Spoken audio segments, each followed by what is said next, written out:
The return, and the Cards will take over 1st and 10. So the Cardinals offense back onto the field here for their second drive of the game.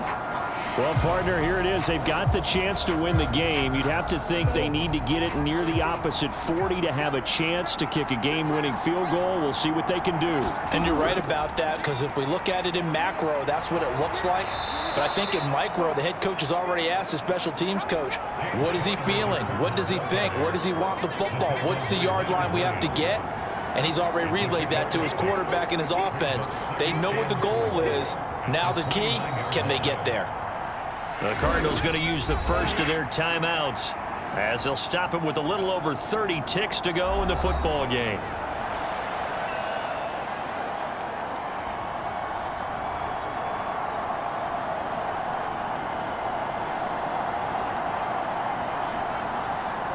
Now 2nd and 4.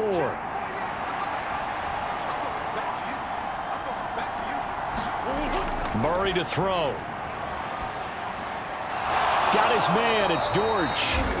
Now the Cards going to call another timeout, their second, as they get it with 26 seconds to go in the football game.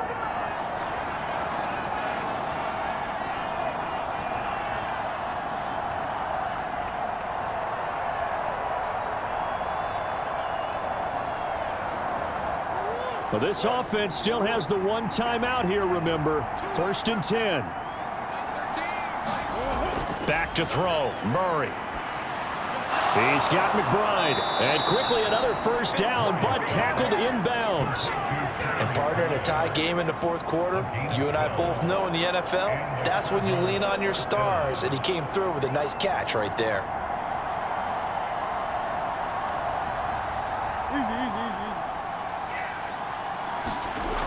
To throw is Murray.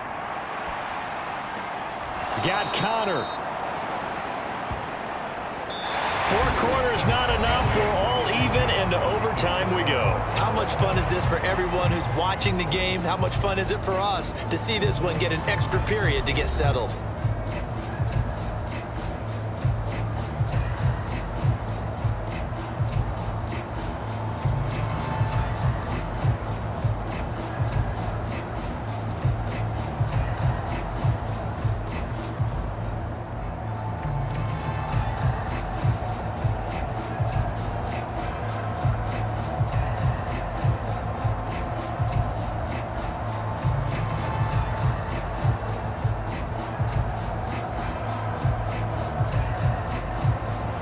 So it's the Cardinals set to receive it. They'll look for a winning drive as we get this overtime period started.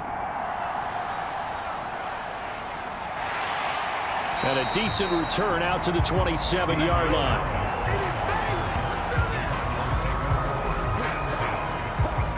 So out now come the Cardinals.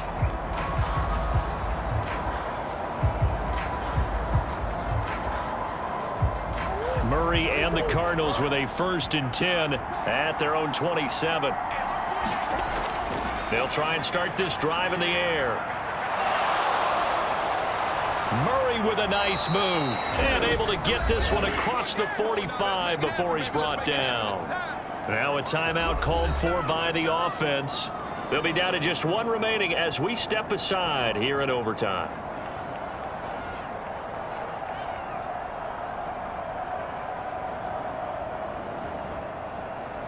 A big hitter to start the drive has him up near midfield here for 1st and 10. Murray a give. This is Connor. And he's up across midfield and down into Seattle territory. Well, no matter how they phrase it, staying on schedule, staying ahead of the sticks, whatever you want to call it, 7 yards on 1st down, that fits the bill.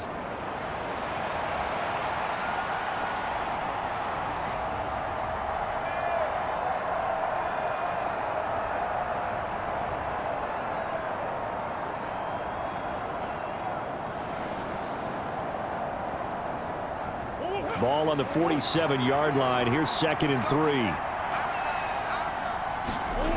First throw of overtime for Murray. Throw left side complete. That's Connor. And this won't be enough to pick up the first. A gain of 2, 3rd and 1.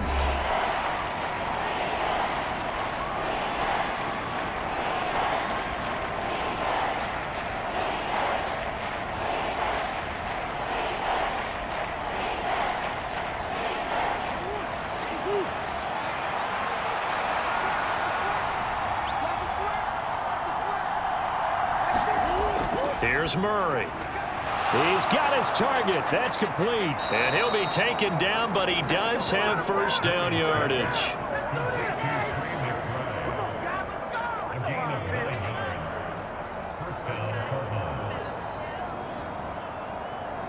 One overtime. How about two? We need another. We're still even. We'll switch sides and have that second overtime in just a moment.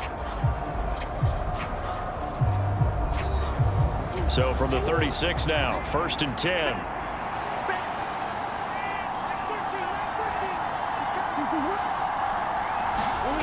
Murray flips his forward on the jet sweep. And they are able to stop him, but he does take it all the way to the 2. So that one just a little touch pass, but it paid off quite handsomely. Yeah, and let's face it, the quarterback loves it because it pads his stats as a completed pass for nice yardage downfield. But I like the way they get the receiver in motion. It's almost like he's running a route before he gets the football because he's got a full head of steam when the ball is popped in his direction. From the 2, here's 1st and goal. Connor. He is going nowhere in a hurry as he is going to lose yardage here in a big way. The safety position continues to evolve into a bigger role in run defense than in the past. They certainly love to have him drop down and get aggressive in bringing ball carriers down behind the line of scrimmage. Not many bigger stops than that one right there. Now from the 9, here's 2nd and goal. Murray now.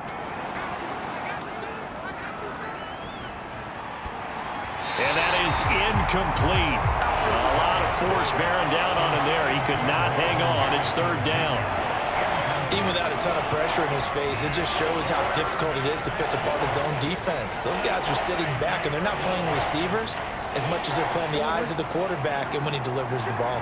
This stadium once registered as the loudest roar ever recorded, and you can hear him now. 3rd and goal. And a big loss here as he's taken down. So the OT clock hits 0, and we're still not done. We'll switch sides and need at least one more OT to decide it after this. So now one of the biggest kicks of the night is forthcoming. This to at least get them a lead here in overtime. And the kick is good. And finally, this one is over. We thought it may never end, but that kick puts the exclamation mark on it. They're able to put 3 on the board here on the opening drive of OT, and now up to their defense to try and see if they can hold this one. I like how you framed it up because obviously this game is not over, right? They go down and kick a field goal, then we head to sudden death. But if the defense can hold, take the ball away, turn it over on downs, this game's over.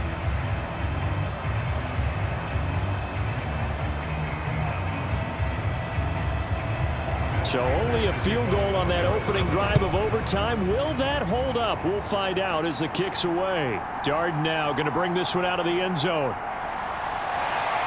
And up to about the 26-yard line, just across the 25. The Seattle now ready to march onto the field. This is their 3rd drive. Right now, maybe not about points, just about getting something. They haven't gotten a first down yet in this game. It's a mental barrier you don't think about until you go a couple of drives without getting a first down. Then all of a sudden it looms big. It gets harder and harder to actually attain that first down. Now the first play of the drive there is incomplete.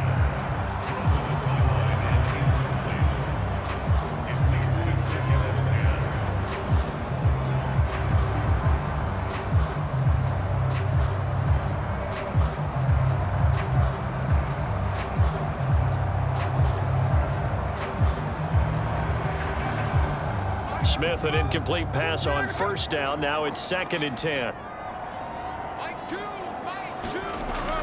Gino now to throw. And the catch is made here by Tyler Lockett.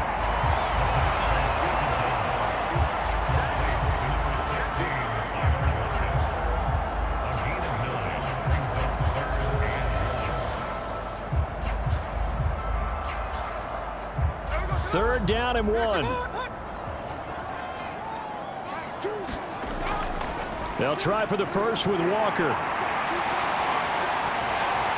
And he has a big gain inside the 40 before being dropped.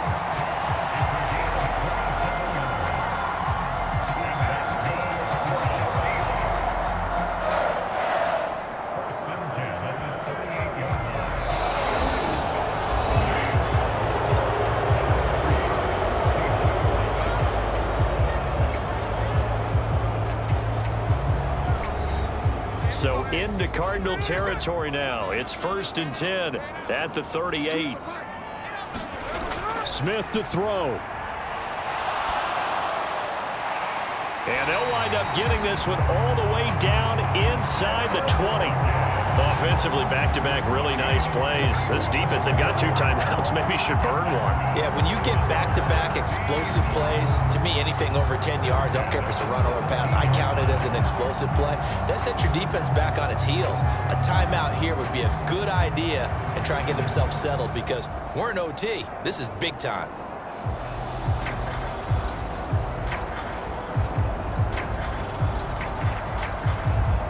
So from the 17 now, here's a 1st and 10. Here's Smith. That's caught over the middle by Fant. Down he goes at the 10 with a solid pickup of 8.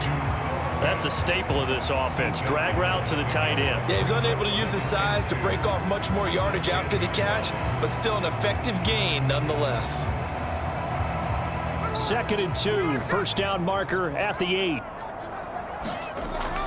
Now to the ground, here's Walker. And this play doesn't go anywhere. Backwards, losing yardage to the 11.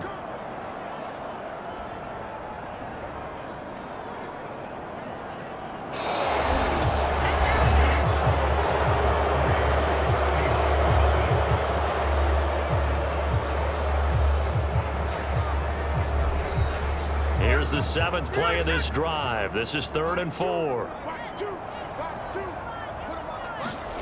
Smith. That is caught at the 7-yard line. And the Seahawks are going to have 1st and goal as they try to finish off this drive with 6 points. They wanted to avoid the dreaded 4th down and having to get a conversion or it being the final play. They picked it up, though, on 3rd. I love how you described that because we've been in those situations and seen it. If you get to 4th down, especially in overtime, things get a little shakier, don't they? The hands get shaky, right? The throw, if you're going to throw the ball, being able to run it, all of that coming down to one big play.